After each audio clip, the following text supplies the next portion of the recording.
গোপন সংবাদের ভিত্তিতে জানা যায়, সুন্দরবনে কুখ্যাত ডাকাত রাঙা বাহিনীর সদস্যরা সুন্দরবনের আদাচুকি এলাকায় কিছু জেলেকে জিম্মি করে রেখেছে। প্রাপ্ত তথ্যের ভিত্তিতে আজ 12 সেপ্টেম্বর 2025 তারিখ শুক্রবার ভোর 5টায় কোস্টগার্ড বেস মোংলা কর্তৃক উক্ত এলাকায় একটি বিশেষ অভিযান পরিচালনা করা হয়। অভিযান চলাকালীন কোস্টগার্ডের উপস্থিতি টের পেয়ে ডাকাতরা পালানোর চেষ্টা করে। পরবর্তীতে অভিযানিক দল ধাওয়া করে দুইটি একনলা বন্দুক, 2 রাউন্ড তাজা কার্তুজ, 8 রাউন্ড ফাঁকা কার্তুজ, 3টি দেশীয় অস্ত্র তৈরির সরঞ্জামাদি এবং একটি দেশীয় অস্ত্র সহ সুন্দরবনের দুর্ধর্ষ ডাকাত রাঙা বাহিনীর 2 সহযোগীকে আটক করে। এ সময় তাদের নিকট জিম্মি থাকা 9 জেলেকে উদ্ধার করা হয়।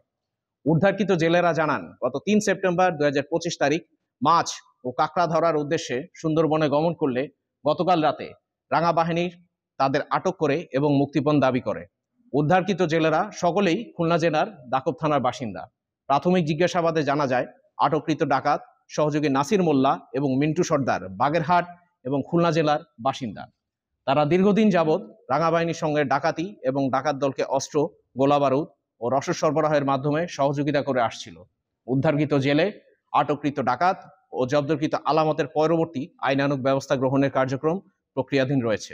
সুন্দরবনকে দস্যুমুক্ত করতে কোস্টগার্ড ভবিষ্যতেও এ ধরনের অভিযান অব্যাহত রাখবে।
নাম হলো মেন হলো রাঙাবাই। রাঙাবাইয়ের লোক তোমাদের কাছে কি কিনেছে? আমাদের কাছে ওই আমাদের লোকজন সব লোকডিং সব আটকায় রয়েছে, কাঁকড়া নিয়ে যাবে আর টাকা নিচ্ছে আর মোবাইল নিচ্ছে। টাকা কি পরিমাণ টাকা নিচ্ছে? ওই আমার লোক ওই 1-1.5 করে থাকে, ওই 1-1.5 প্রতি বড়ি থেকে কয় হাজার টাকা করে নেয়? ও লোক ওই আটকায় লাখ লাখ টাকা নেই, 1 লাখ 1.5 লাখ এরকম 1 লাখ 1.5 লাখ টাকার মতো নেয়। না দিলে ছাড়ে। এরা কতদিন ধরে নিতেছে? এরা নিচ্ছে তো এই 2-3 গুণ ধরে নিচ্ছে। এই আরো 8-10 জনের লোকের মাল সব নিয়ে গেছে। কোন বাহিনী?